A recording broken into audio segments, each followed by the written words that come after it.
So, sectarian Buddhism is a period whereby, the Buddhist Sangha split, and at the end of this period, we have about 18 to 20 over schools. This period, a lot of debate, different schools presented their different views and that.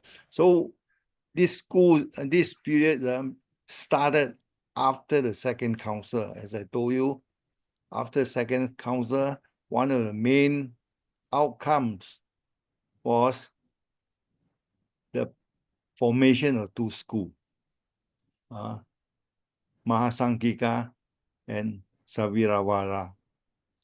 But remember, the two schools, the name Mahasanghika appear in the Buddhist text, the name. But the term Saviravara, you cannot find in the ancient Buddhist text, in Indian Buddhist text. So the term Saviravara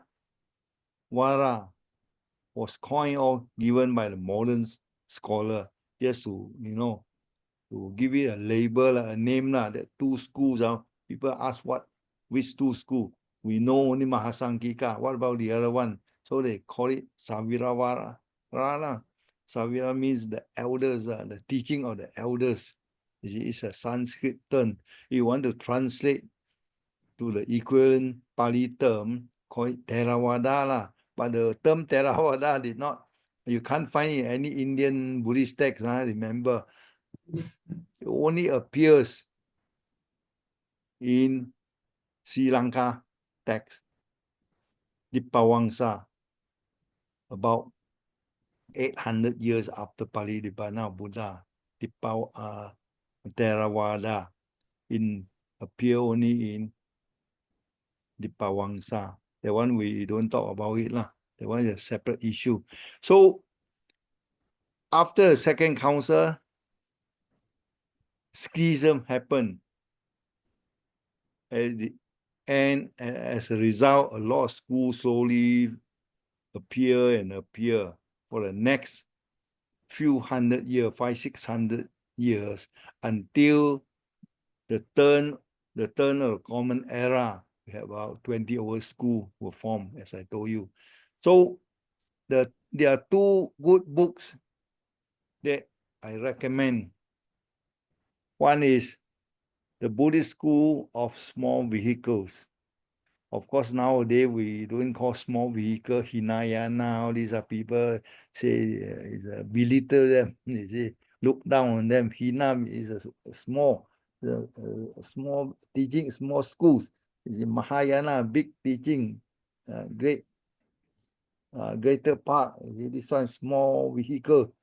You see, they don't like. You see, so Theravada also don't like people to call them Hinayana, small vehicle. You see, so this is academic wise. We use a term just to express. That's all. We have no ultimate motive to mean it oh, your school is small, the one is big. No, we just use it for teaching purpose. Hinayana. Okay. Another book by Narinasha Dutt, Buddhist sect in India. These two consider good books. Other than that, we can't find any good books around. You can find article, one here, one there, that's all. You see. So here, important thing, you have to know the difference between Sangharaji and Sanghapeda. Because a lot of people say, oh, this group of monks left the other group. Oh, there's a schism in Sangha. So be careful, don't interpret schism in a modern English terms, English meaning. So schism in Buddhist meaning is different thing, from the English dictionary meaning. Then other things as we go along, we tell you. So the term, meaning of schism.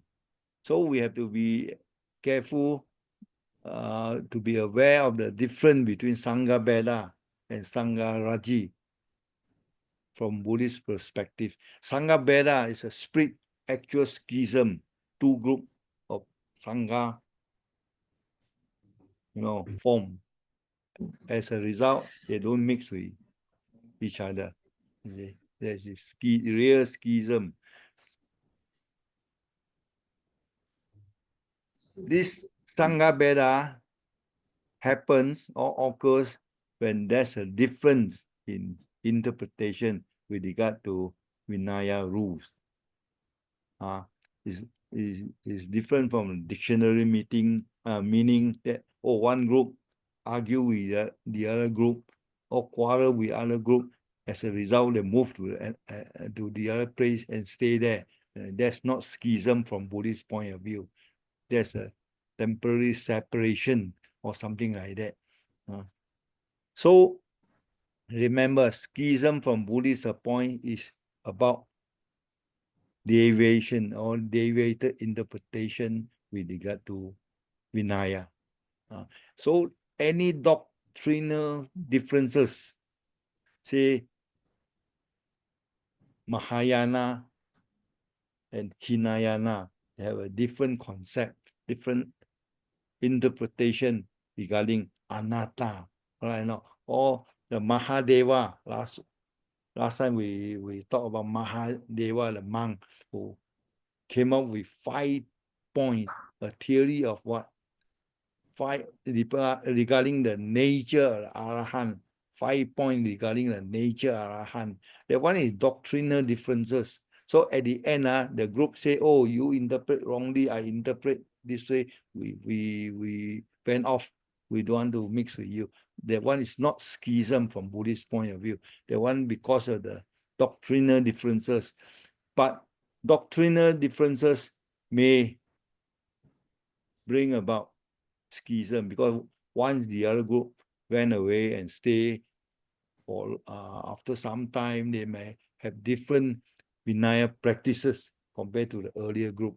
It may cause indirect schism. But direct schism is a result of doctrinal, not doctrinal, Vinaya differences. That's the meaning of Sangha Beda. Not Sangharaji. Sangharaji just a different opinion only, So here you are aware of the differences, Sangharaji and Sangha Beda. So Mahayana, we cannot say is a schism of a Sangha.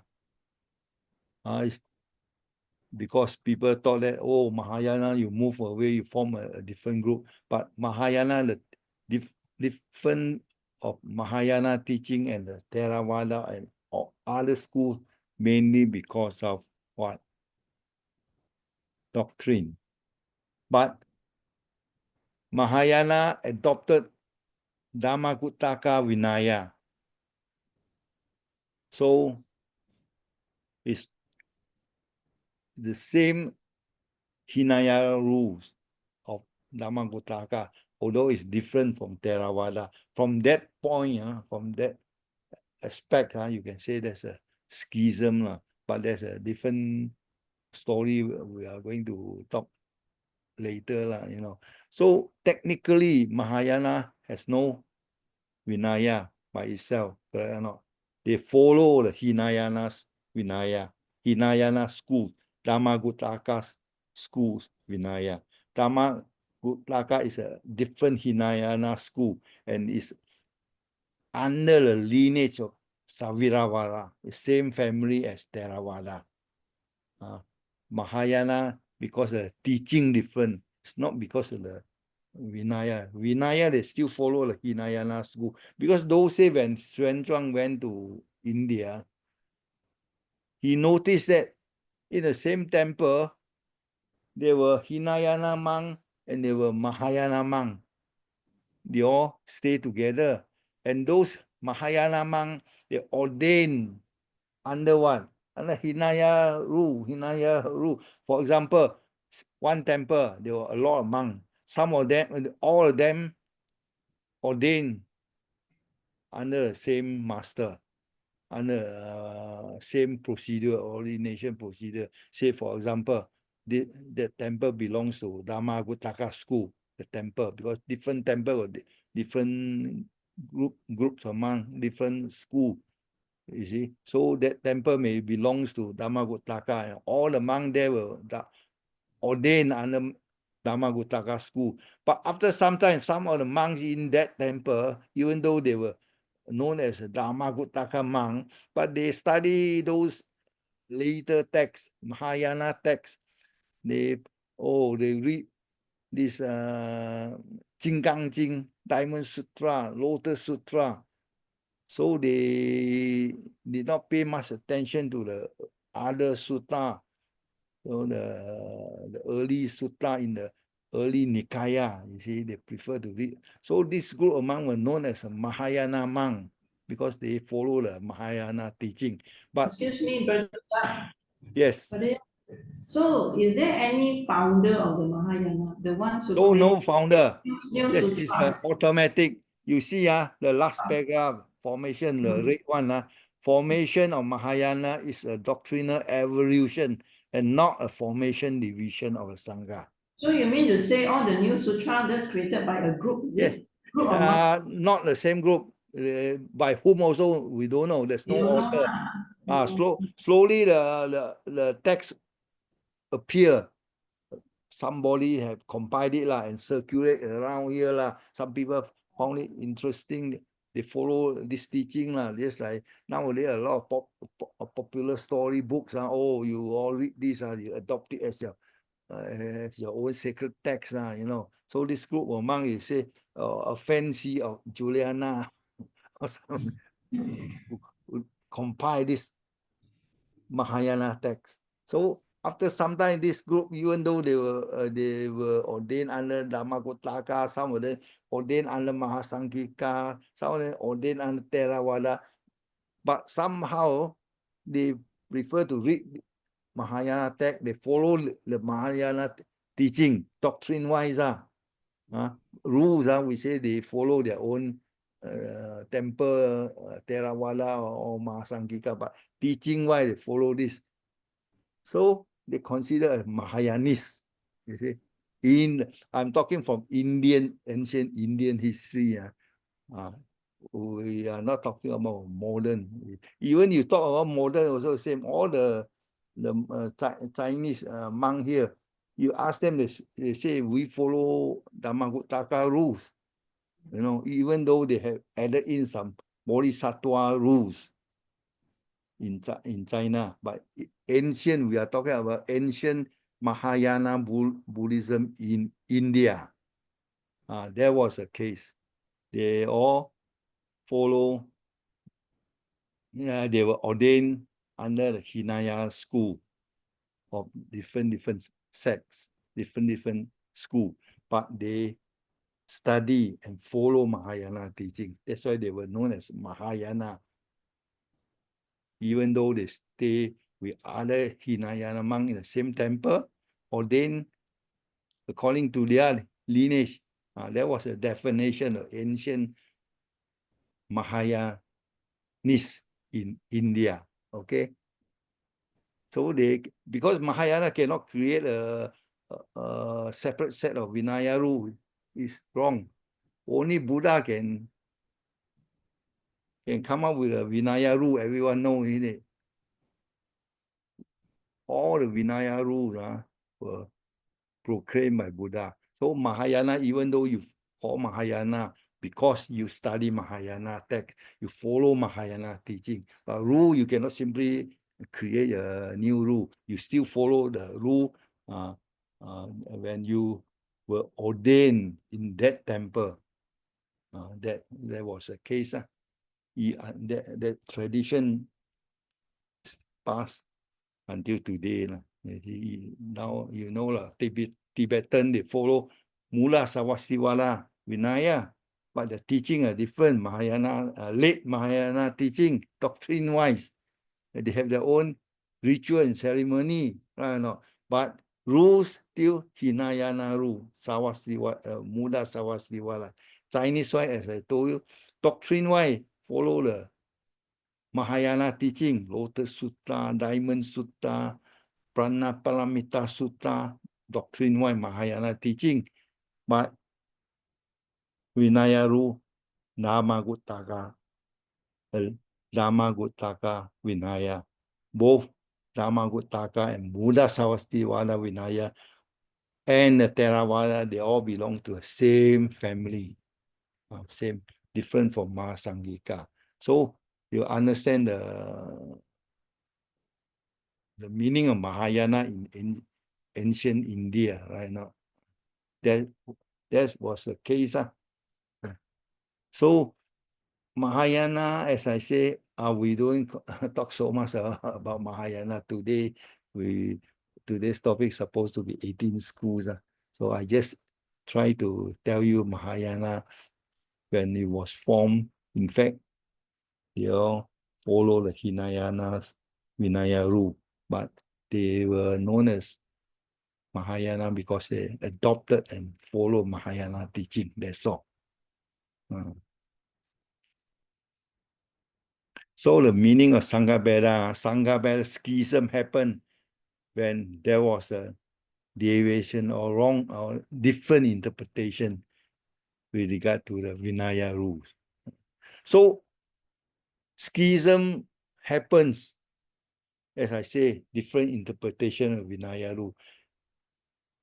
But if a group of monks say you have a 4 or 6, schism won't happen, even though you have a different rule. You know why? It can only happen when that region, you have at least 9 monks. Schism can happen. You know why? Because 9 monks, say a group of 4 monks, they interpreted Vinaya differently from the other 5 monks. They say, maybe, say for example, we can collect money, this and that. The other 5 say cannot. This 4 say can. Then, according to the Vinaya practice, but have a meeting first before you can say right or wrong. You must have a meeting, and the meeting 9 months. 4 say can hold money, can accept money. The other 5 say cannot. So under this situation, they cannot practice uposatha together because different rule not normally they don't mix. You see, so these 4 have to leave, or 5 have to leave. Either way, then there's a schism because the number of sangha, quorum, minimum 4. You can hold a uposatha in a different place, right or not? So there's a schism. If there are 9 people in the same sima, and a group of at least 4 have a different view from the other 5, then schism can happen. If only 3 people have a different view, then cannot form a new school. No schism, because 3 against 6, 3 you cannot live and carry out a separate uposatha. Cannot. Must have at least 4, correct or not? So 3, no choice. You're wrong. You have to follow the other 6 and stay. Or you join another group somewhere else. You see? So no schism in that sense. Correct or not? Schism can only happen few conditions. Different interpretation of Vinaya rule. And at least 4. Then these 4, after the meeting, confirm they could not mix with others, they left 4. Then they practice uposatha separately. Then officially that 4 consider a different group of sangha. So in that case, we can say officially 2 schools are formed. Any question? Just to clarify, under what condition that schism can happen? 2 things I told you. So the number must in a group, at least 9 months. out of which at least 4 have different view from the rest. Okay? It's 4. Correct or not? Normally the Sangha, yeah, lah, minimum is 4, but normally it's 5, isn't it? Because the No, there's minimum another 4. You one. can call it Sangha. You can hold a Uposatha. Then you can hold separately Uposatha.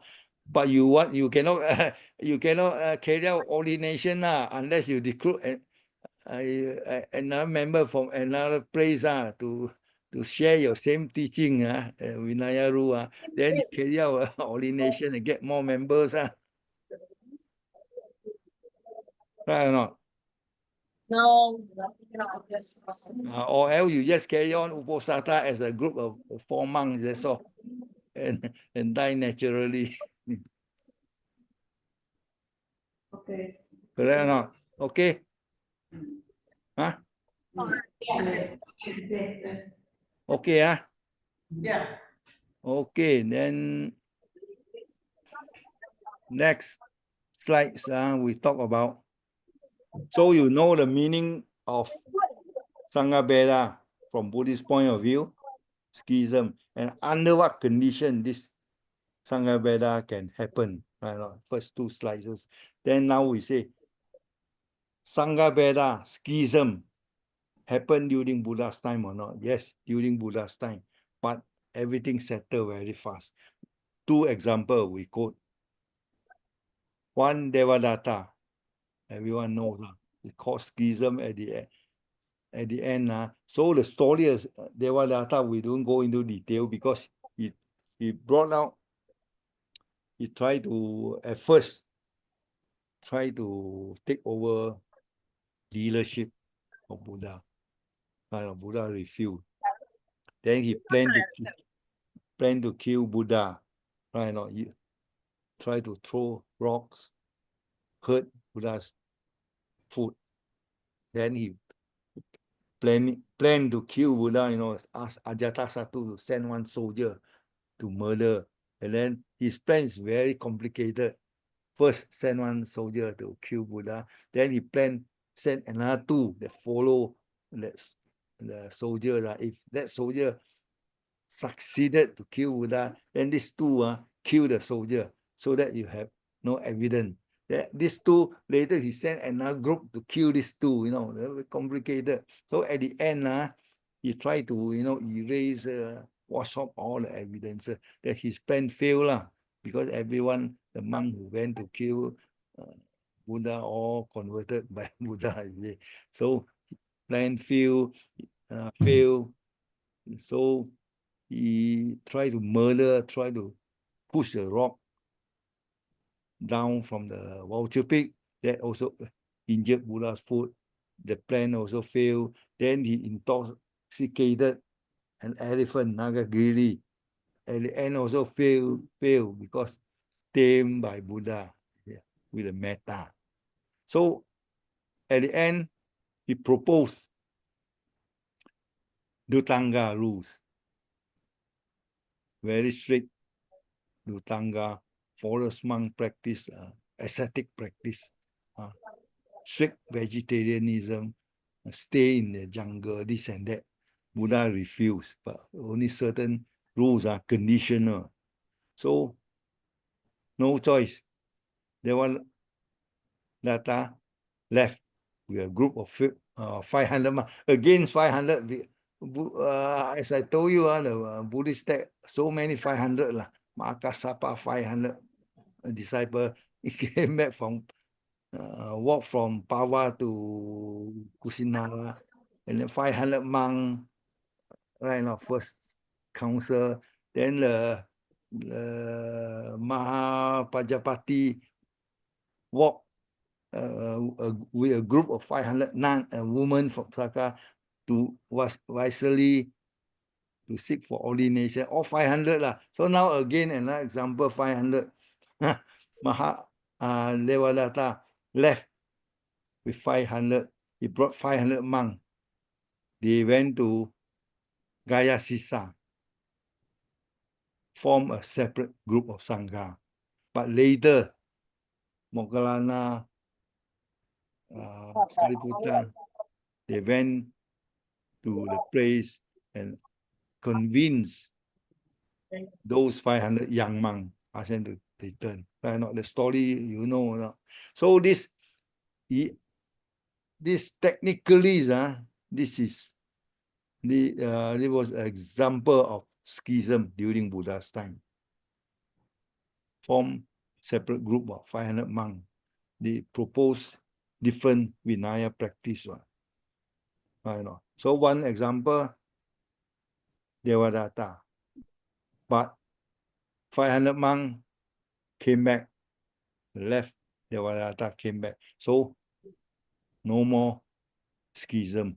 So it failed, we say the schism failed. So problem solved. One example.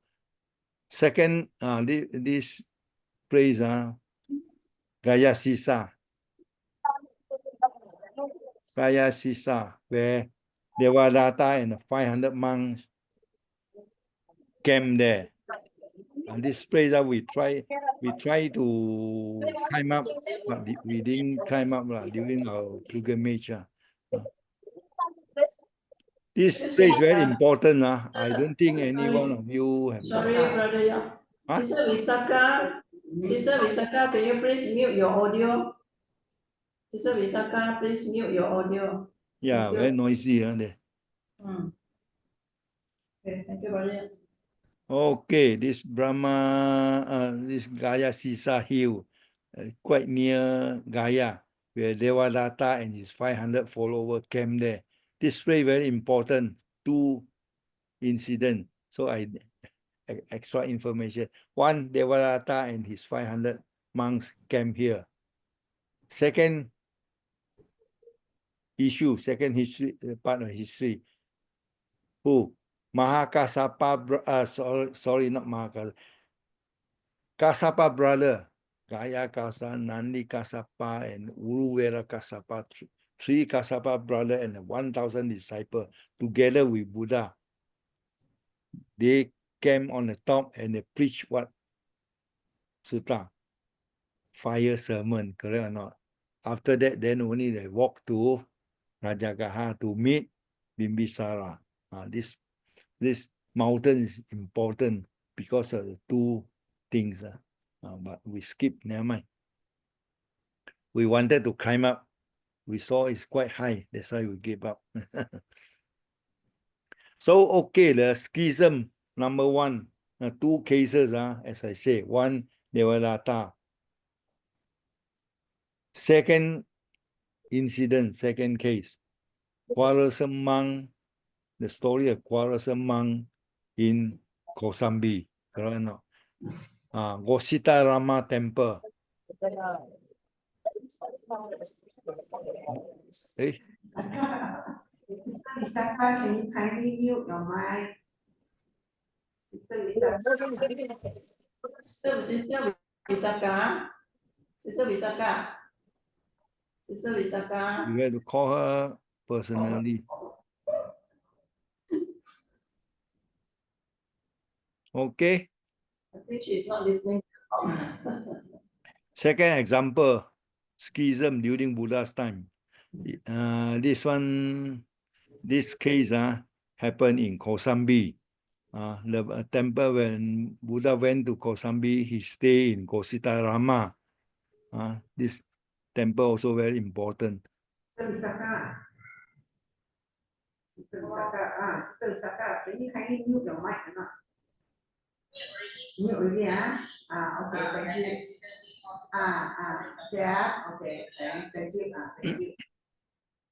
So Kosambi, the two group of monks, they quarrel, they argue. One say Vinaya important, the other group says Sutta important. So argue and argue. Buddha, even Buddha, the time Buddha also stay in the same temple. Could not convince them. They never listened. So Buddha left the temple and spent his 10 vasa in the jungle. Right or not? The story. And he was helped by the monkey and the elephant, administered by them. The story we don't go. So this part, this is a second example that schism happened during Buddha's time. But this problem was solved also within 1 or 2 years. At the end, the two group of monks, okay, they make friends again. No more quarrel. So 2 cases, schism, real schism happened during Buddha's time. You see, that also because of the different opinion with regard to the Vinaya rules. See, that means the first one, Devadatta tried to introduce the Tanga Vinaya rules, and you left with 500 monks.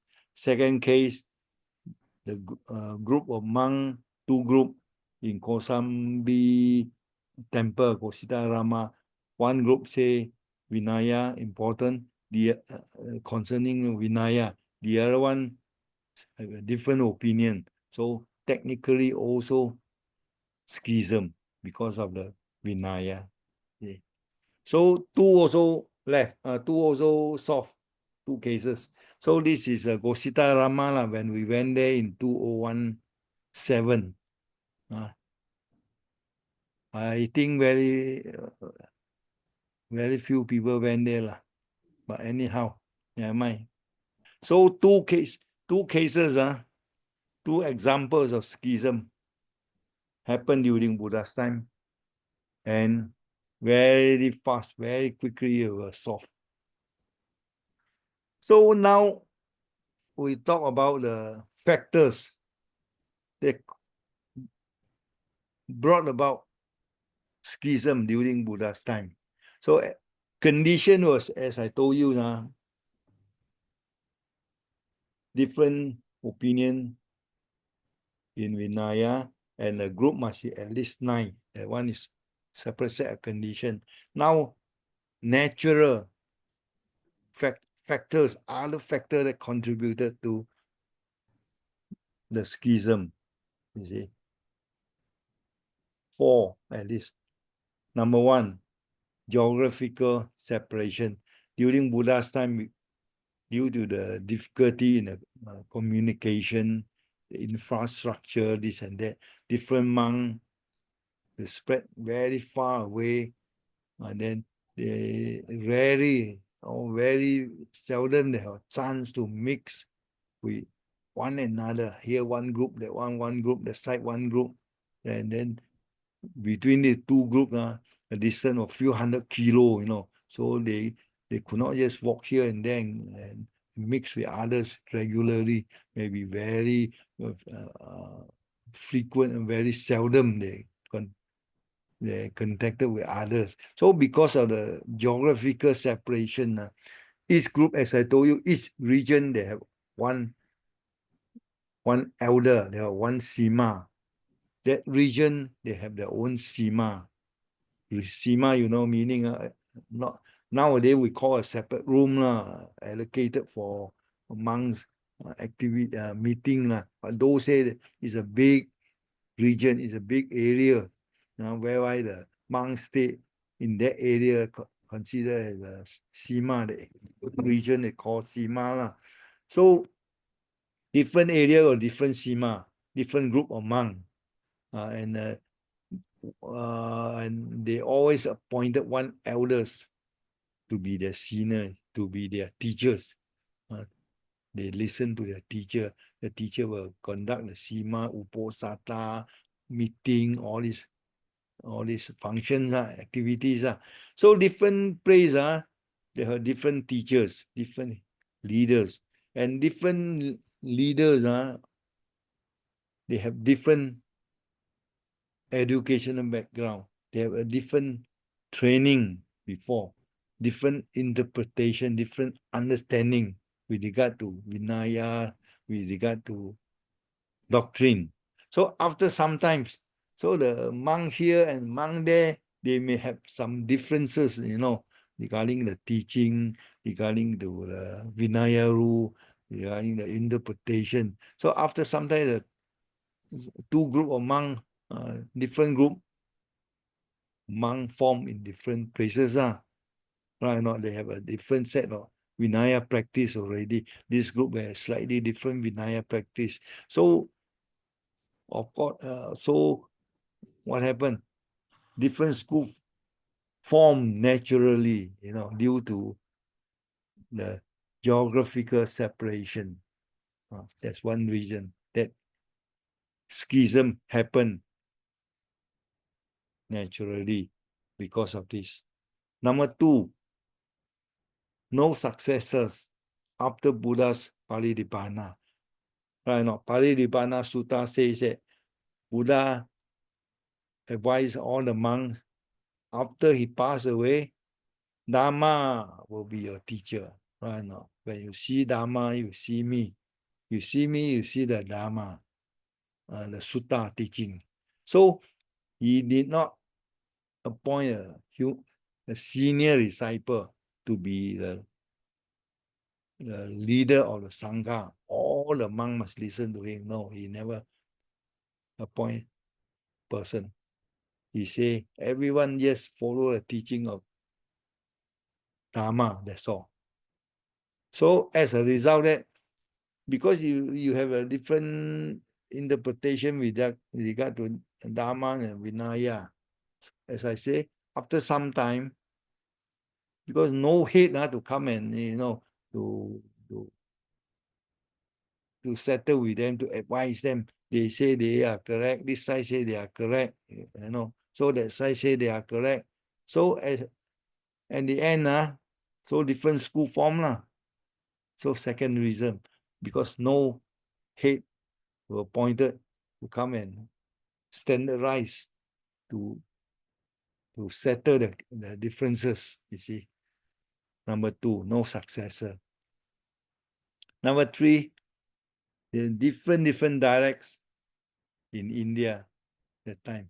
There's no such thing as a national dialect, even though except those elites, those court officers, the upper group of people, not many they spoke Vedic Sanskrit. During that time, not modern day Sanskrit.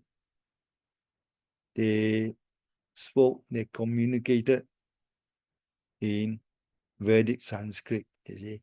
So, but then the general public, they use local dialects, you see. One Magadha kingdom, the people there, they spoke Magadhi. So in Sakyang Republic or in Savasti Kosala, again different dialects.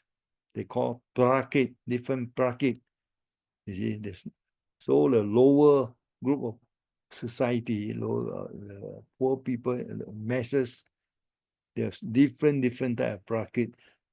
They have from Buddhist text, we know that where Magadhi, and nowadays they call Pali lah. They got Aprawangsa, they got Paisaji. In Gandhara, Northwest India, they have Gandhari, Magadhi, Paisaji, Aprawangsa. Then they have Sanskrit for the upper group of people, different type of Sanskrit dialects, you see. And two Brahmin, they approach Buddha, the Buddhist text say, they try to standardize the whole thing, They told Buddha, why not you ask all the monks to use only Sanskrit, standardize, everybody preach in Sanskrit. Buddha say, no. Chandaso, they use the term Chandaso. Buddha say, in the Vinaya rule, the monks should learn in their own dialect, own language.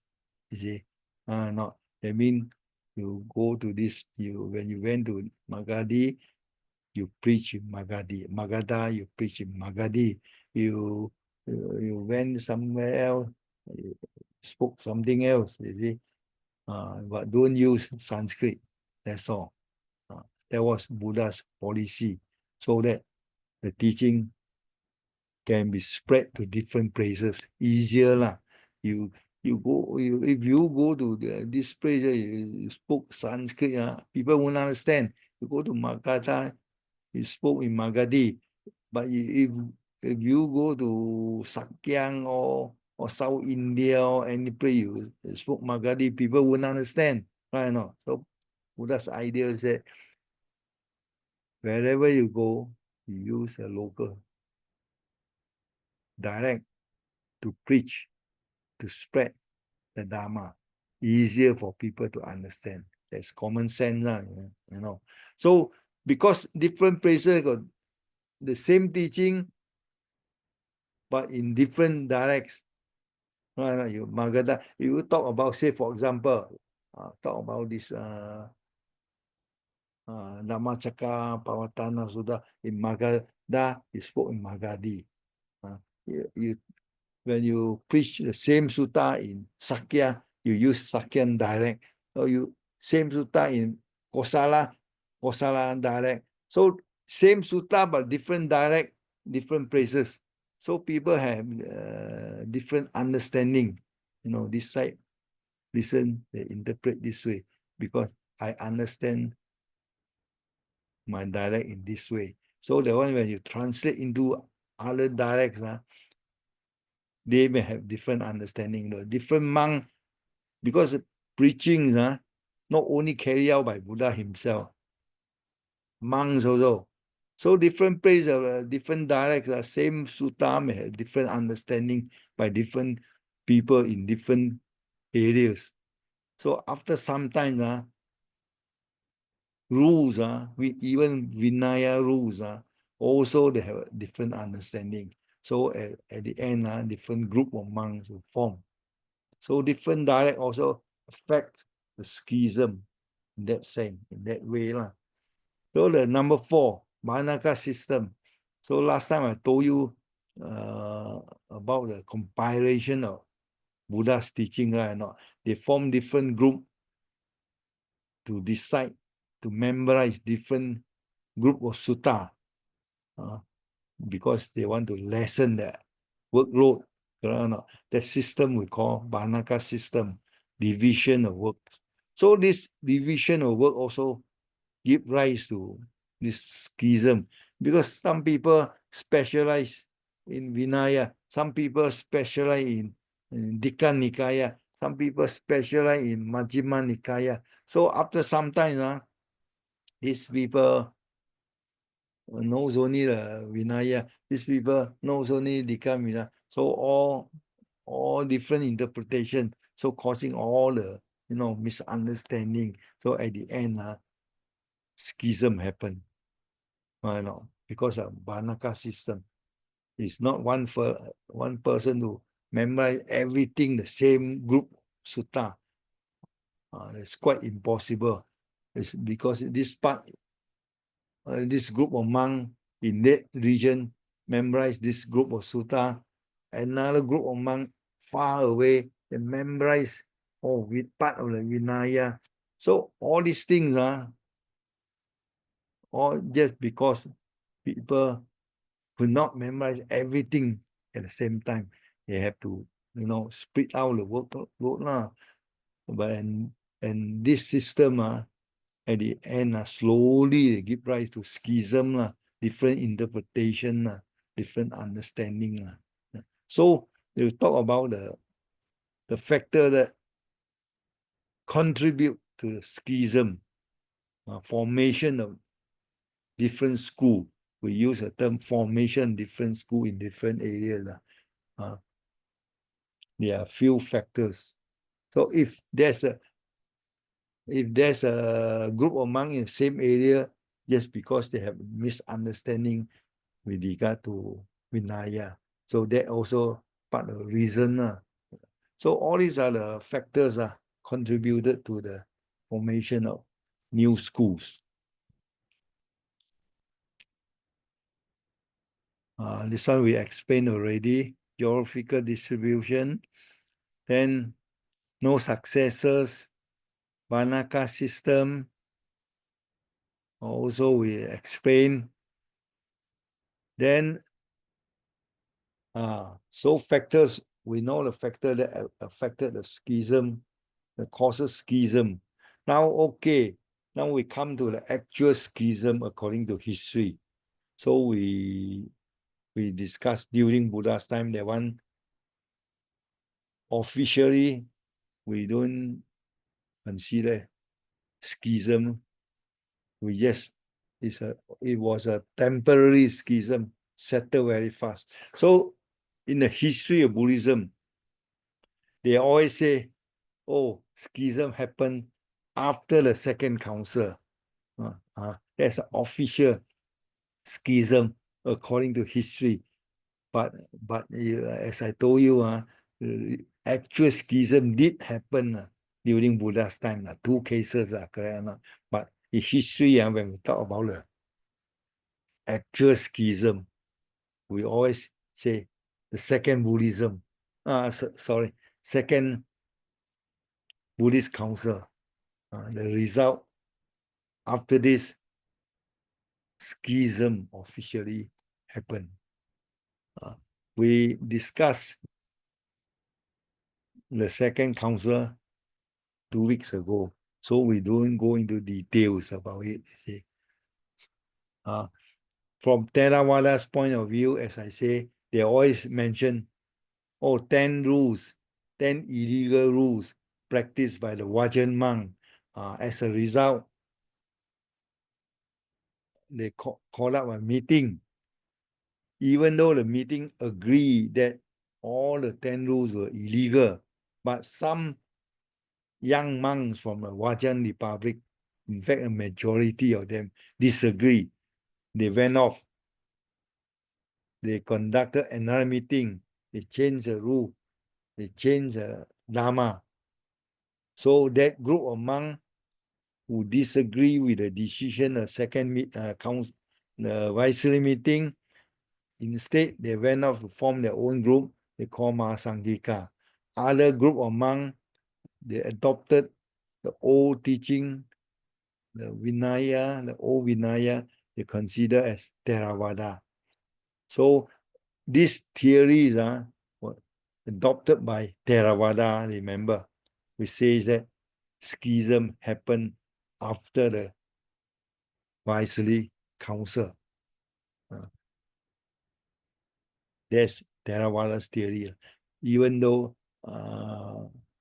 according to the scholars, it was not true, because the Northern tradition, their text, their sutta, Mahasangika Sutta called Sariputta Pariputya, already mentioned, give the reason already. It was a small group of Thera attempted to add in some new rules. The rest of the monks disagree. They say they wanted to follow the old one. We don't want any new rule. So 2 schools were formed. There was a northern traditions, their theories. So 2 or 3 theories, the Mahadeva theory. So these details of this second councils we had discussed 2 weeks ago. So I don't go into details. So important just to mention, official schism happened after the second council.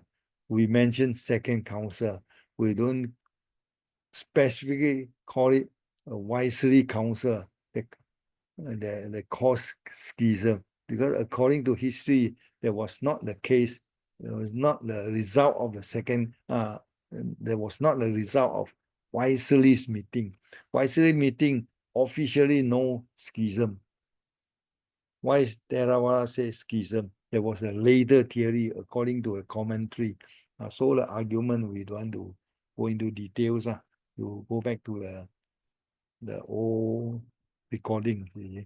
So second council, we say second council, official schism happened, occurred with the formation of 2 schools, Saviravada school and Mahasangika school. 2 schools were formed. So this second council, the Mahadeva's doctrine, all this we discussed already. So, my handwritten chart very bad. So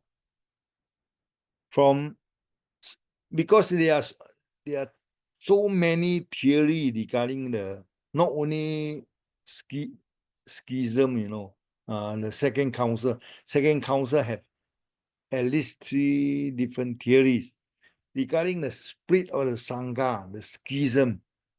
At 5 to 10 theory, at least 5 theories, The Sri Lanka got even the Southern tradition also got 2 or 3 theories.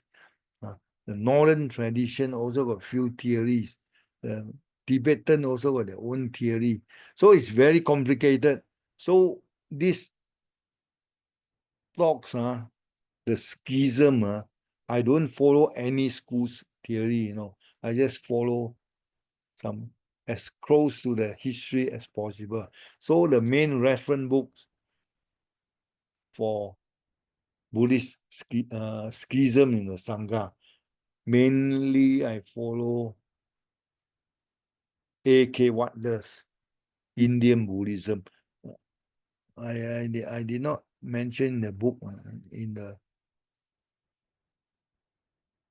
in fact I should have mentioned one more reference book that's quite popular for the degree student, Indian Buddhism by A.K. Wadler, Warder.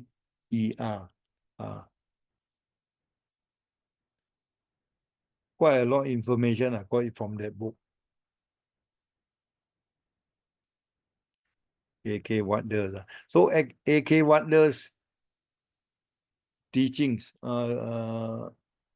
theory, whatever he has written about the schism, strictly follow historical basis rather than confined to Theravadas or confined to Northern tradition, because it will be very misleading. Because in the market, in the books, you have about 8 or 9 different theories. You cannot just present one theory and tell people this is the correct history, correct or not? So he tried to find out the historical information and compile the schism. So, as I say, after the second council, 2 schools were formed. Saviravara, one lineage, one family. Mahasangika, another group, another family. So these 2 schools, after some time, within the same family, same lineage, again another schism. So many schism, formation, split and split and split. The other lineage, Mahasangika, also same thing happened. Split into 2 schools. 2 schools also form 3 or 4 schools. At the end, until the beginning, the turning of the Common Era, that means about 400 or 500 years after the second council, you have 18 to 20 over school. And most popular theory says that 711. 7 schools in the Mahasangika's lineage family, and Saviravara's family lineage, 11 schools. 711 easier for you to remember. And family 1 is Mahasangika family lineage, enough lineage we call Saviravara. So remember, Saviravara is a Sanskrit term.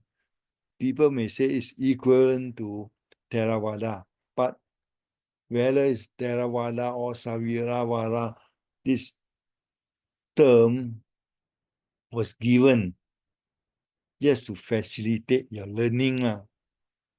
In the text, you don't, in the ancient Indian text, Buddhist text, you can't find this term Saviravara.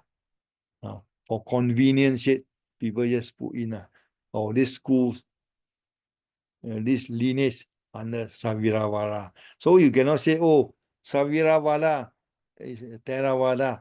So Theravada was formed after the second council. Because Theravada or Saviravada that formed immediately after the second council is totally different from the present day Theravada. One thing you have to remember, a lot of people say, oh, our Theravada was formed immediately after the second Buddhist council. So it was formed 2,000 over years ago, so we were the oldest. But you must know the present Theravada is a great grand son of Saviravada. They still maintain the name, teaching a lot derived from Mahavihara in Sri Lanka. Got a lot of commentary, Sri Lanka chronicles adopt or have been added in Mahavihara when Saviravada's one of the sub-schools introduced by Mahinda to Sri Lanka. Because after that, a lot of addition, Mirinda Pana, Peta Kopalesa, Sutta Sangaha, Visuddhi Magga, all these were added later and not during this time. Don't come and tell me all our teaching today, Theravada, all happened, all combined during the second council. No. Later when you study the development of Pali literature, then we'll discuss how the present Pali text were compiled, or how it appear, when it appear, So don't have a wrong understanding. All your teaching all happened or already existed during that time. No, it's different. So technically, it's two different schools, present day Theravada and the ancient Saviravada. They are connected because one is a grandfather. That's the only connection only. Some of the teaching, you can say, Sutta, most of the Nikaya, most of the Vinaya, and not Abhidhamma. Abhidhamma second council also, they haven't formed yet. Because after that, only they compile. That one is a different issue.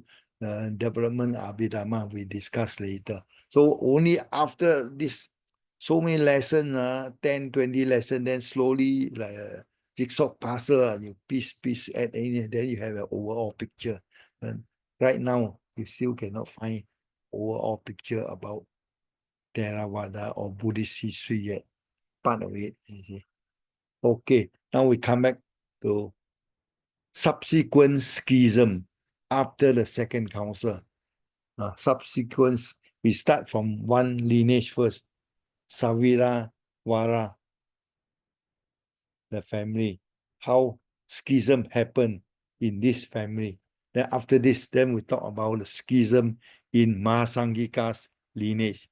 How schism happened in that lineage. We talk about this first. So basically, after Saviravada formation of two schools, Saviravada underwent another schism. There was the first schism that happened in this lineage was the formation of Vatsiputriya. This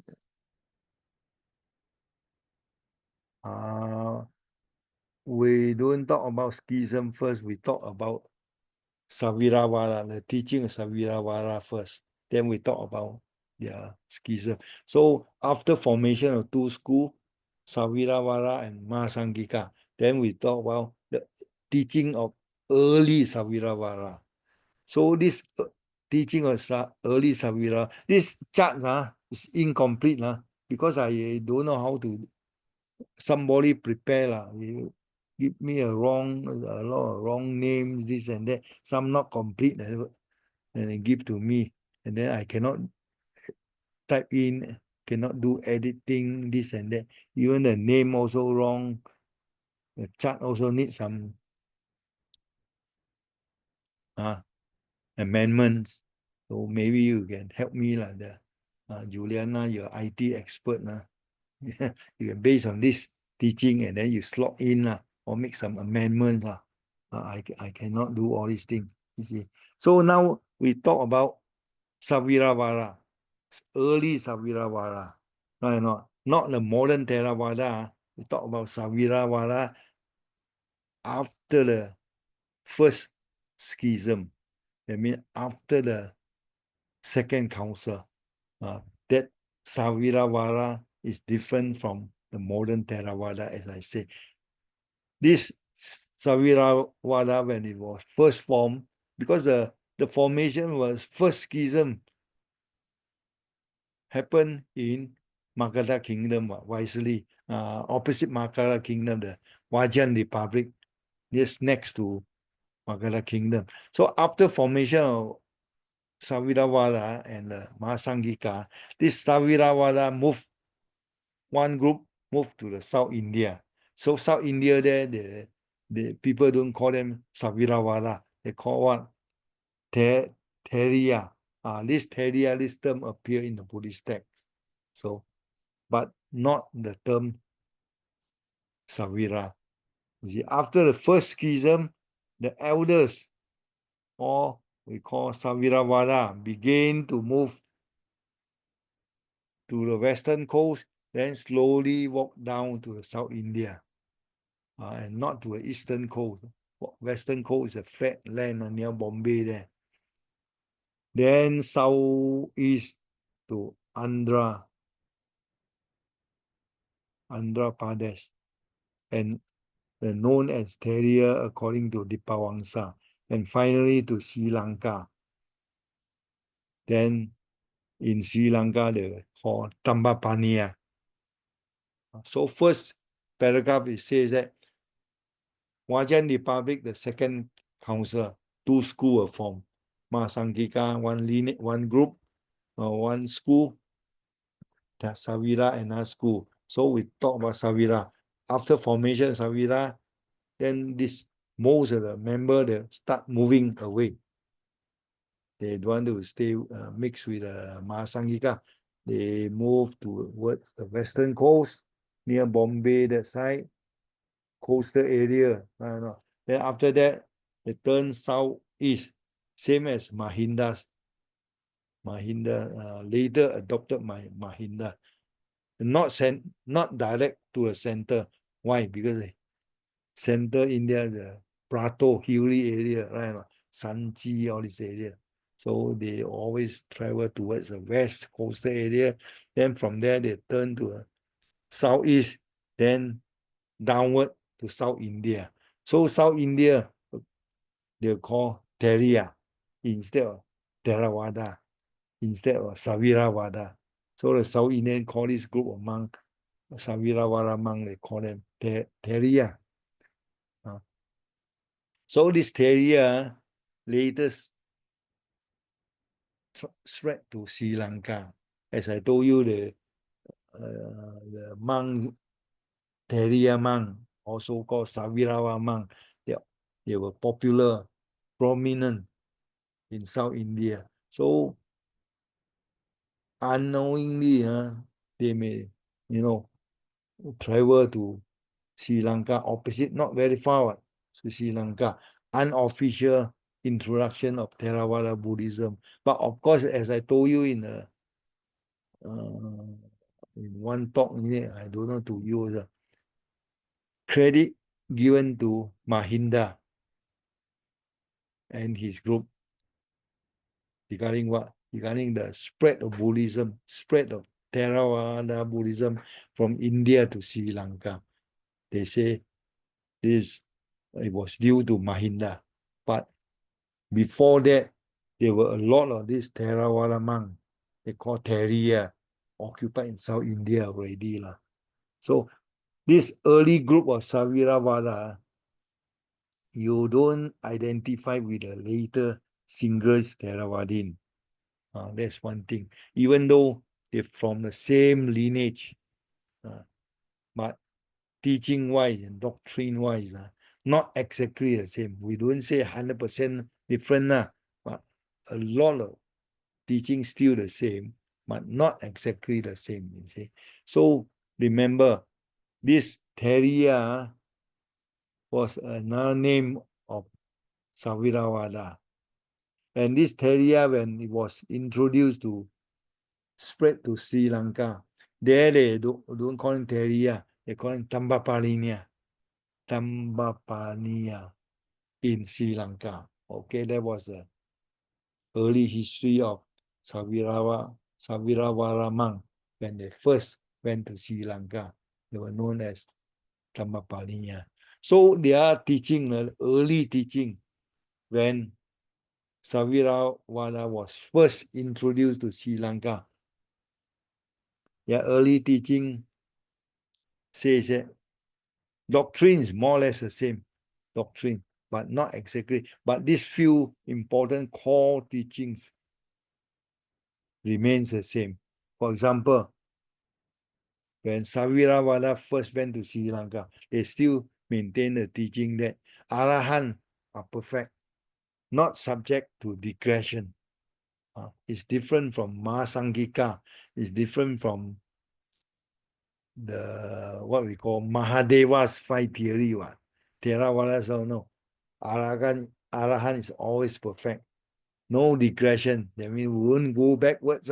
Today, now you're Arahant. Next day, you never practice for 10 days, you become a Sotapanna. No. Arahant is always Arahant already. No such thing as going backward. So this is one point. Second thing, no Pukala person other than the 5 aggregate. They believe in Panchaskanda, 5 aggregate, Nama and Rupa. Other than that, Anatta, non-self. Or later Buddhism, they say no soul. But early Buddhism, they say non-self, no fixed entity. Because all our Nama Rupas, anicca, rising, cessation, arising, cessation. One thought is different from the next thought, disappear. A new thought appear, then disappear, another new. One condition, another condition, another. That was a teaching, what we call theory of moment, theory of momentariness, moment to moment. This moment and that moment are different moment, you see. So because of the theory of moment, one moment and that moment, in a split of a second, you can't hardly find any space. That's why the Theravada, as well as the early Theravada, they say, no Pukala will say, no intermediate state, no Antarabhava. So rebirth is instantaneous. Pop from one moment, pop another moment, rebirth takes place. So no such thing as intermediate state. So whether you have a different beings, that one is not considered intermediate state. Whether the Bodhisattva pass away in the Tusita heaven, then appear as a white elephant, and then enter the mother Maya's womb. That one they say is different state, and not the meaning of intermediate state, because that was Theravada's meaning. No intermediate stage, no Pugala, everything anicca, anatta. Even the 5 aggregate, Nama Rupa also anatta, anicca. No Arahant perfect. 3 things. Of course, we got a lot of teaching. We don't discuss one by one, no time, few days also cannot finish. We list the important core teaching. Number 4, past and future Dharma do not exist. So Buddhism, we talk about three periods, right? No? Past, present, future. Past Dharma, you had done something in the past. There was a Dharma, the thoughts over already, because thought after thought rising and falling, rising and cessation, appear, disappear, appear, disappear. So the past is already past. Present only exists. Future never exists. Right or not? How can a future yet to come on the Dharma exists, the existence exists, reality exists, cannot. Only present you can feel, you can see, you can touch. Then the present Dharma, present existence, phenomenon exists in the present state. Pass on over. So that's what Theravada believe regarding the theory of Dharma.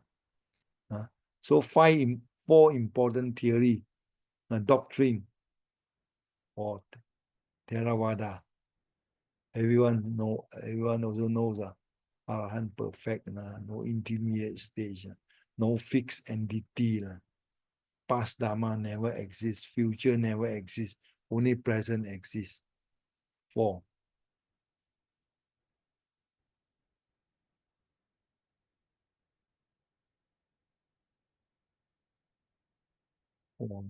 Wow, 1.5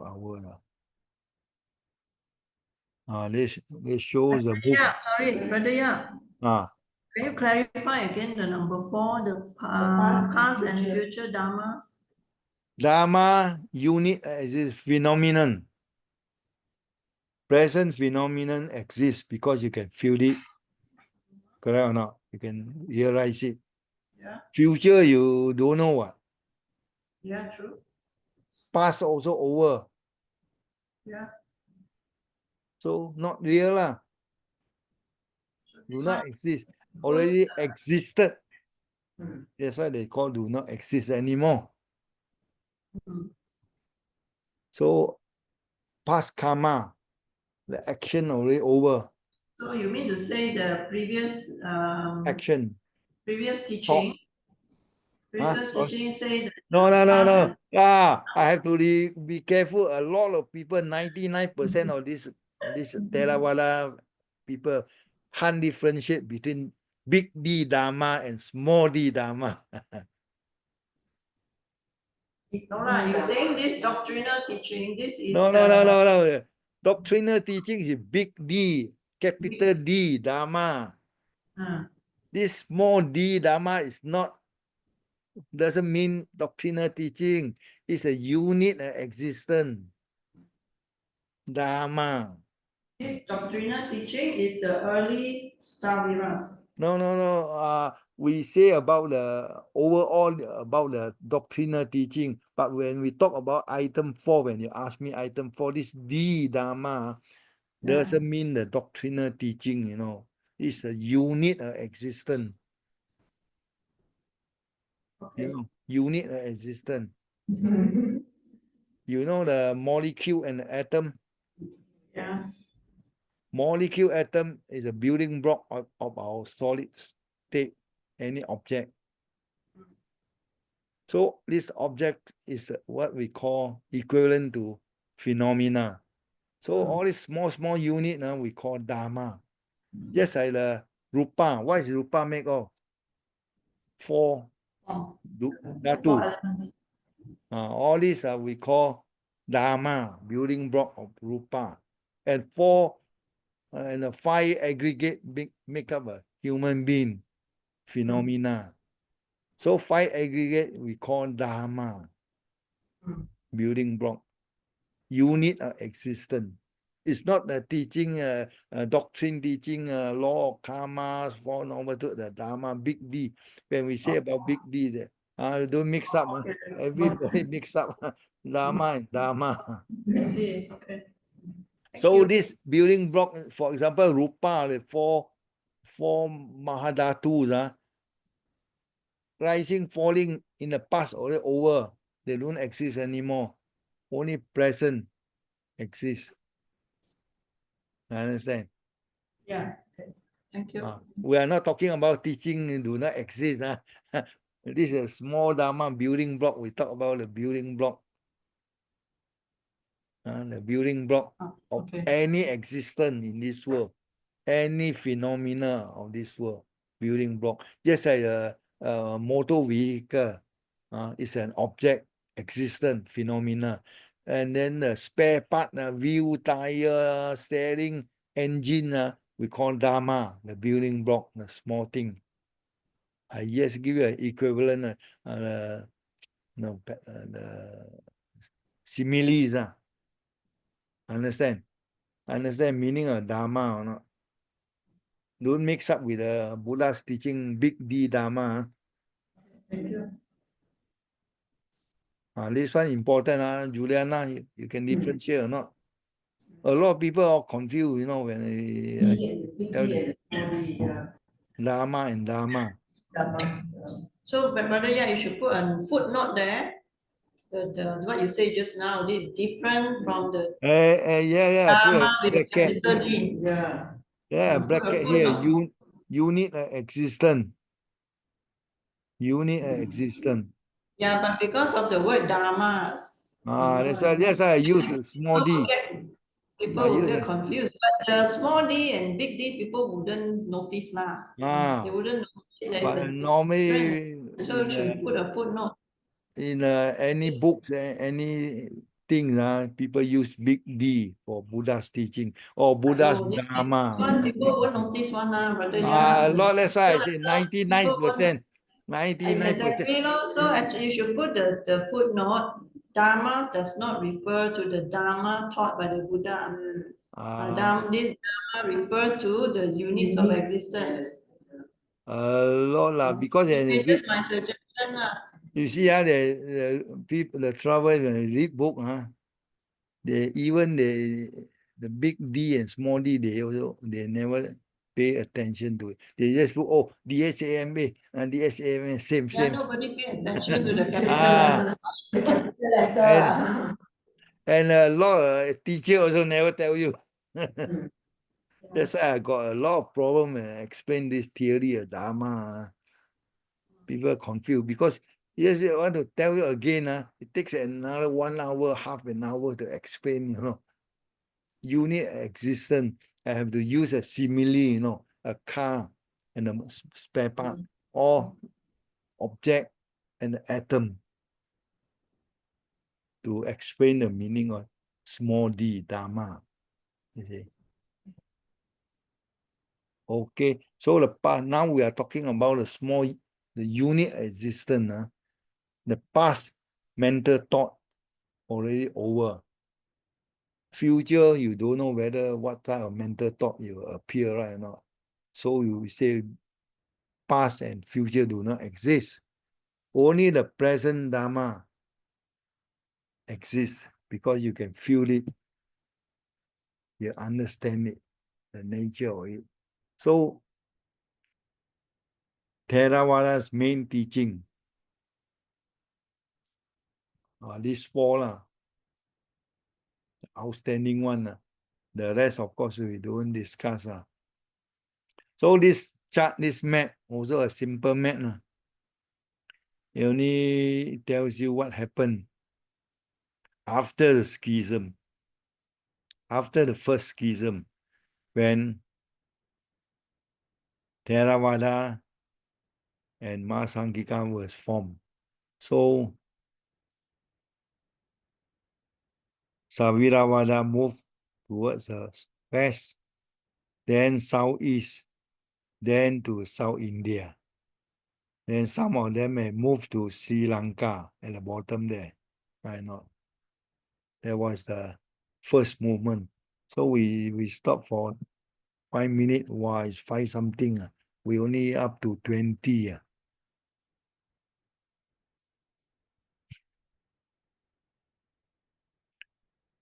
So early teaching of Mahasangika, early teaching of Savivaravada, 4 important theories. Now we talk about the other schools, the other early school called Mahasangika. Earliest 2 schools, right or not? Saviravada, Mahasangika. So Mahasangika, on the other hand, they remain in Pataliputta after the formation.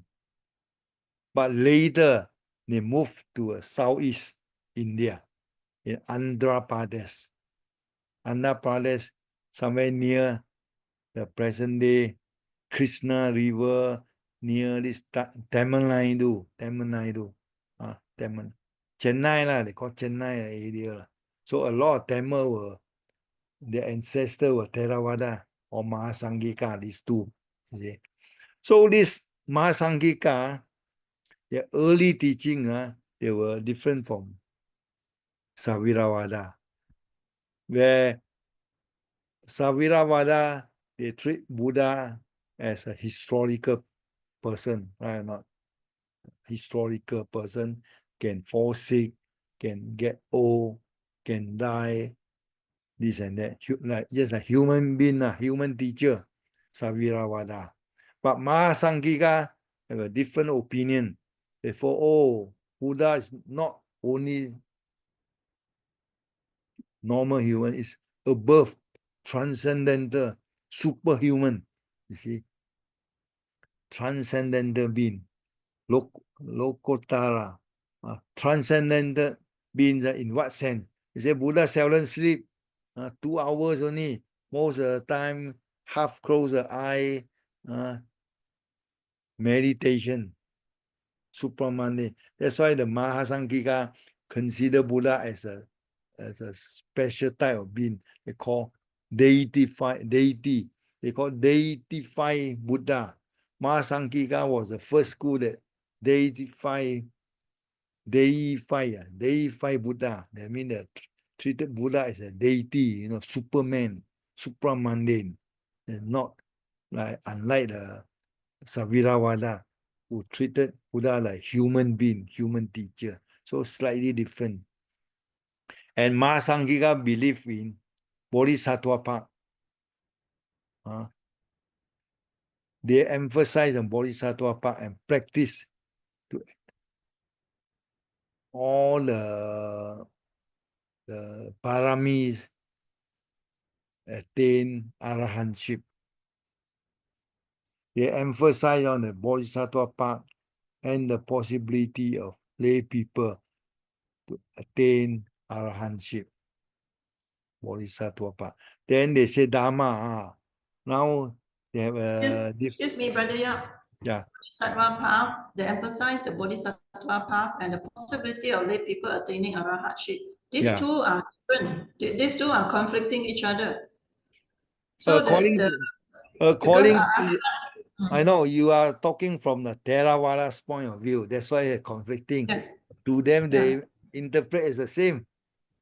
Because Theravada says what, early Theravada against different from the late Theravada. You have to remember, the Theravada's theory of Bodhisattva path to practice 10 parami is a late theory. It's not early sutta. It was found in Buddhavamsa of Kulaka Nikaya and Charya Pitaka. And these 2 texts were compiled after Buddha passed away. Early Theravada believed in arahantship, normal at 4 path, enlightened as arahant. So their path, they don't call Bodhisattva path. The early Theravada, when they follow the early sutta, they talk about the practice of normal A4 path. The path is called Savakayana. Savakayana, the goal is arahantship and not Buddhahood. You see, Buddhahood, Theravada also believe, but it belongs to a late theory found in Charya Pitaka and Buddhavamsa. And these 2 texts were compiled after Buddha passed away. It's a late, these 2 were late texts, Theravada texts. So this Mahasangika, theory says that late Theravada and the Mahasangha may be influenced by this Mahasangika's theory regarding the Bodhisattva practice and enlighten as a Buddha. That's a late theory. Okay, so you may seem confusing, but what you say is that it belongs to the Mahasangika's teaching. To them is correct. You cannot use the Theravada teaching and put in the Sangika. Understand? Huh? Okay, okay. Okay or not? Even in Theravada also different, you know. A lot of people think that Theravada also talk about Bodhisattva. Yes, that's a late teaching. They talk about two things, but main thing is people never ask why you always talk about enlightenment as Arahant. Talk about the practice of normal Eightfold Path. And the people may Theravada will get confused, but they don't know also. They never ask why everybody say talk about Arahant one day, next day talk about Buddhahood, Bodhisattva. They also consider these two also consider Theravada's teaching. One is early, one is late. Okay. We don't talk about the development of Buddhist thought in the Theravada. There are different subjects, different days, topics. Just to clarify, because every sharing, every talk here, you have something different, something.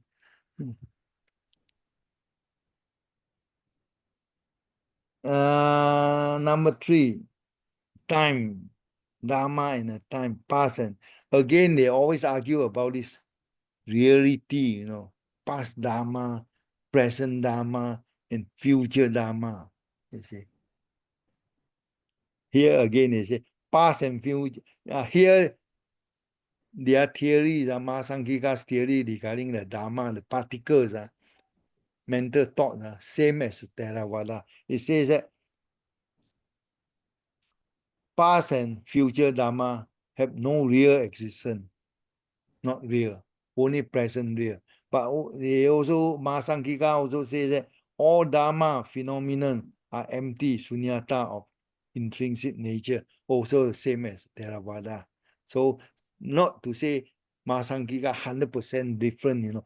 This 18 school, one of the features is that this school 50%, maybe 50% same as Theravada, the other 50% different. Another school maybe 30% same as the other school, 70% this 30% this school, and that's it. So it's a rojak, makes them very complicated. So you have to list down the important thing. You have notice some teaching are the same, some teaching different. You see, not 100% different, I tell you. Then the nature Arahant. This Mahasangika, they adopted the Mahadeva's theory. We talked about the Mahadeva's theory 2 weeks ago regarding the Buddhist council, second council. It says that five points regarding nature. Arahant not perfect one. Arahant can be can have doubts, right or not? This and that. So now Mahasangika's views about the nature Arahant is that they believe that Arahant could still have certain imperfection. They agree with the Mahadeva, such as ignorant in some matters. Last time we talked about Mahadeva's theories, 5 points regarding the nature Arahant. We mentioned that we say that Mahadeva consider Arahant not perfect because Arahant still have some doubts, some ignorance. But this ignorance doesn't mean that he doesn't know or he did not know the doctrinal teaching. This ignorance merely refer to his mundane matters, other matter. Yes, you ask the old man Arahant, what's your father's name or how to go back to your own town, what address, he forgot. He said, I forgot how to go to this place or how to go to Timbuktu or something like that. You see, this type of ignorance, you see. But you ask him what is normal, four normal truth, that one okay, he knows perfectly well. When he talk about ignorance, means other mundane matter, ignorance. You see. So Mahasanghika, just like the Mahadeva, they say Arahan still not perfect, especially with still other doubtful matters. Okay. Wow, my head also spinning. So You want to have a break or not, brother? Yeah. huh? Do you want to have a break? Also can. So you know where we have stopped, we stop at the early teaching of these two schools, Mahasangika and Saviravada. This school appears immediately after the second council. We don't call it wisely council, the second council. So this school and the early important teaching of these two early school. So we stop up to here for few minutes. Okay. Okay.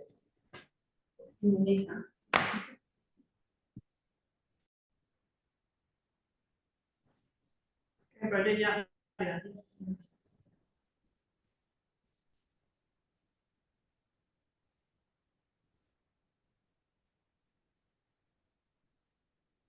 Brother, yeah. Yeah.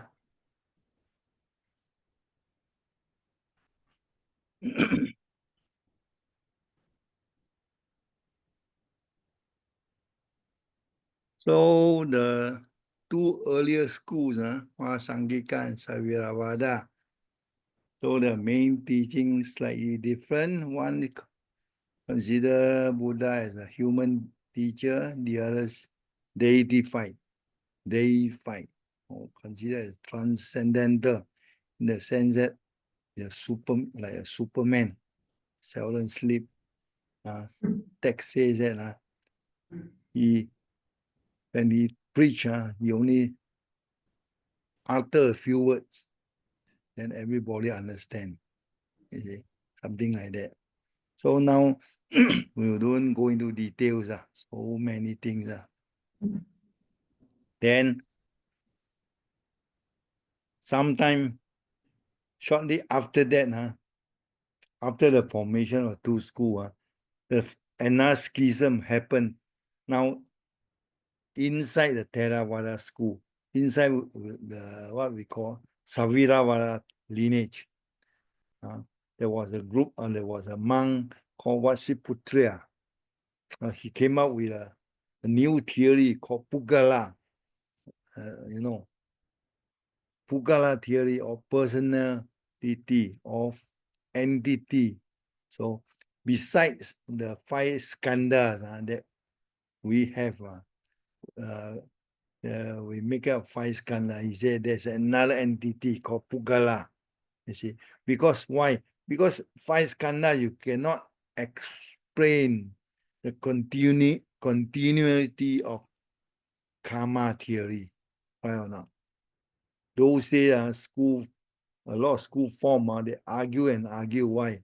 First thing is that if you talk about karma and you talk about the doctrine of anatta, doctrine of anicca, so if you apply this doctrine anicca, how can you reconcile with the doctrine of karma?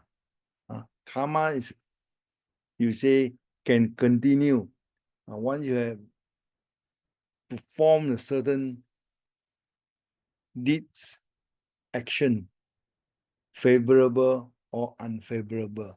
And if the karmic action remain as unrealized because with paka,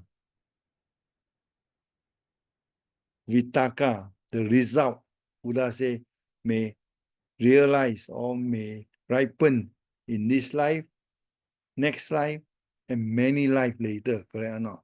So if you Theravada, Saviravada say that everything anicca, this moment, this dharma, mental thought arise, ceases, disappear.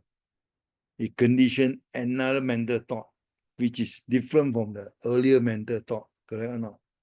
Anicca, keep changing. There's no fixed entity. But then in that case, a moment to moment, this one has nothing, no connection with the next one, no relationship, except they are all mental thoughts.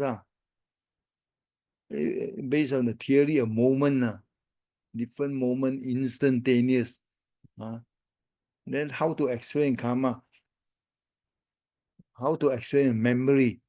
How can you remember you are Juliana 10 years ago? Where brother Sid, yep, all this went to India. Now you still remember. You say you created a certain action, the mental thought. Wow, we were so happy in India. We went India.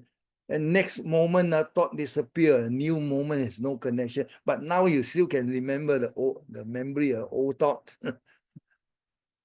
So how to explain? Continuity of karma.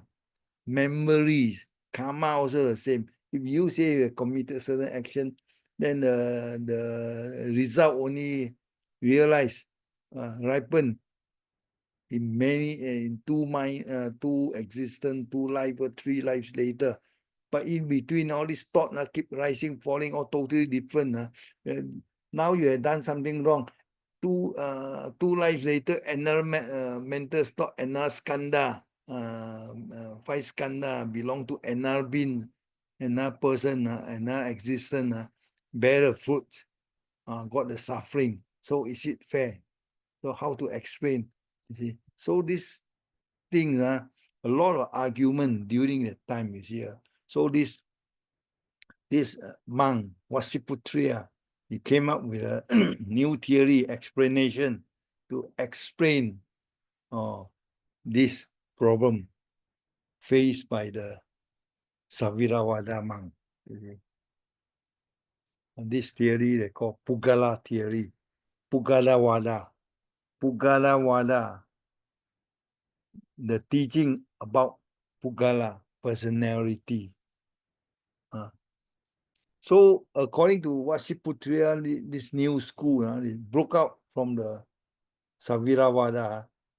He says that besides our 5 skandha, we must have one entity, Pugala, a person, so-called person, deep inside us. And this person responsible to carry, the open inverted comma, to carry the karmic seeds from moment to another moment, from life to life. It's different. So this Pugala's function is to carry, to explain the continuity of karma.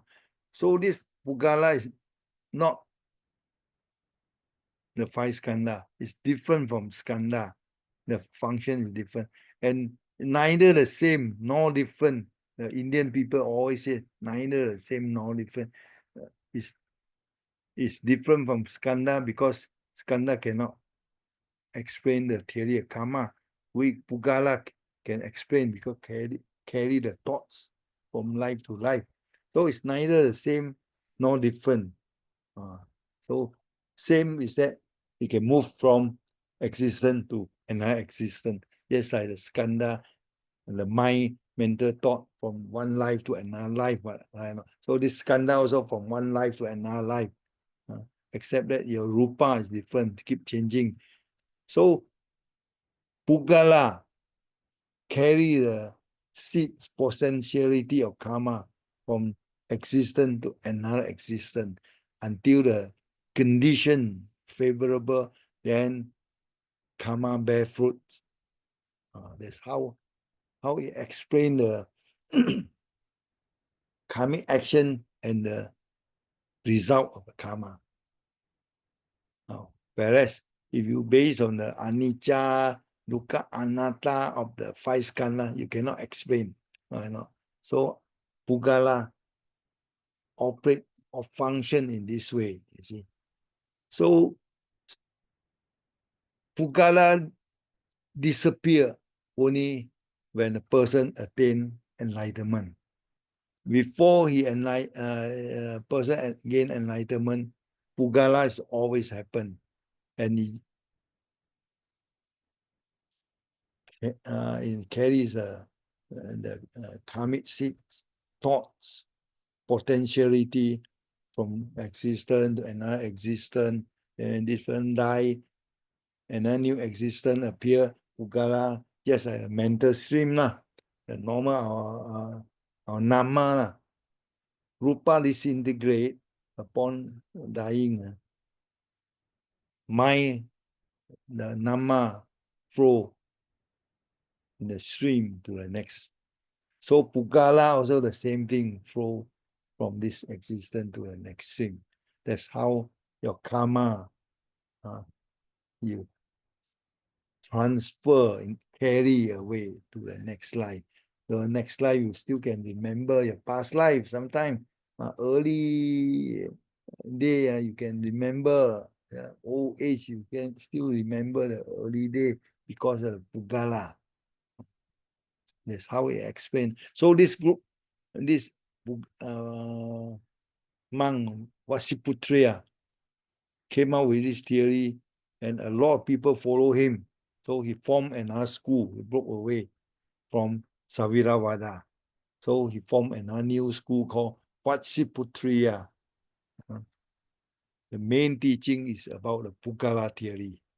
He can explain how karma works and not thought disappear after that. You see, still the karma still carry on. So they came up with their Abhidhamma text, 9 section, states that the existence of Pugala or a person is real, in the sense that it's real. I mean, it can carry the karmic action when the condition favorable, realize it. You can have the result. You can feel it, or unpleasant feeling or pleasant feeling. That's real. So it's neither identical nor different. Either same or neither same or no different from the 5 aggregate.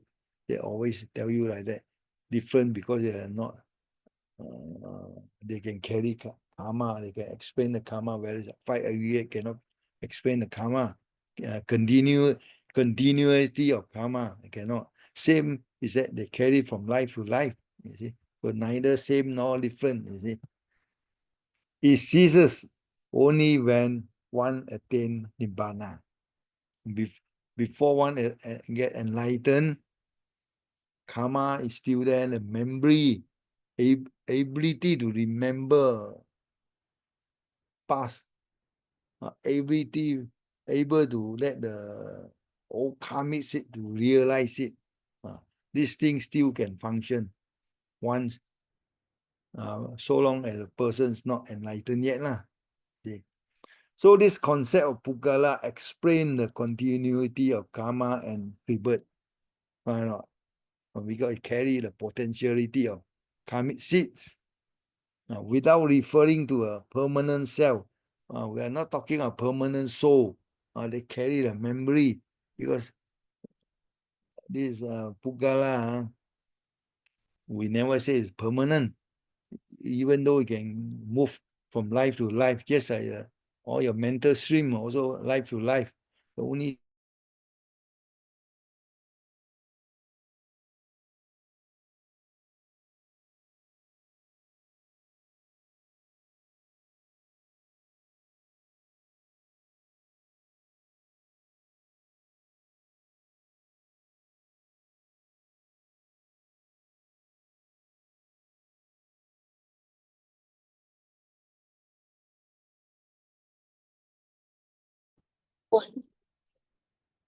Hello, hello.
Sister Visakha, we are ending now. Something exactly 2 hours. Yeah. We started at 4 something. Sister Visakha, we are Closing, is it? Doing class is closing, is finishing. it? So see you the next class. Okay. Brother Yap's battery ran out. Oh, no wonder suddenly the Zoom Yeah, offline. brother Yap's battery ran out. His laptop battery. Mm. So yeah, brother sister Visakha, see you next time. Bye bye. Yeah. Actually, I got some question want to ask one. Then suddenly offline. Habis, tada. What question? What question want to ask? Huh? Never mind lah. Next time. You ask in the what You got brother Yap's WhatsApp number or not? Can you WhatsApp brother Yap with your question? Okay, can. Brother Yap, we WhatsApp you with questions. Can brother Yap? If I answer now, only you can listen. Other cannot listen. Okay, Sister Visakha, what question do you have?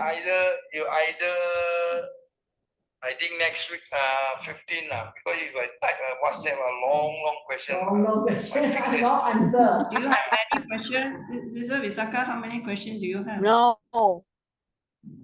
Huh? 2 questions only. 2 questions. Maybe brother Yap can answer now. 2 questions only. What question do you have? Just now, brother, yeah, just now you say the Theravada is not the after the second discernment, not the old Theravada. Now what we follow is the new. The one is a grandfather. The present one is a grandson. Oh, the present one is the Can you grandson. hear, Sister Visakha? Why like that? I can hear. Why have grandfather and grandson like that? The reason why it become like that? So the series is like that lah. Grandfather give back to father, then third generation, fourth generation. It's the same family. You see? The teaching is But still the name same, isn't it? Because The teaching still the same. Only thing is the different generation. I think after the complete talk, you have overall pictures. Wait for the complete talk. Wait for the next class. Okay, Because brother Yap hasn't finished the class yet. Oh, okay lah. So we wait for next lesson. Next lesson is 15. Sister Visakha, 15, 15, yeah. not 19. 15. Yes. So another question, next lesson I will ask the next question that I'm gonna ask. Yeah, brother Yap. Thank you. Sadhu to brother Yap and the 2 sisters. Sadhu. Sadhu. Thank you, brother Yap. Thank you, brother Yap. Thank you. Okay. See you on 15 May, yeah? Bye-bye. Bye, Sister Visakha. Bye.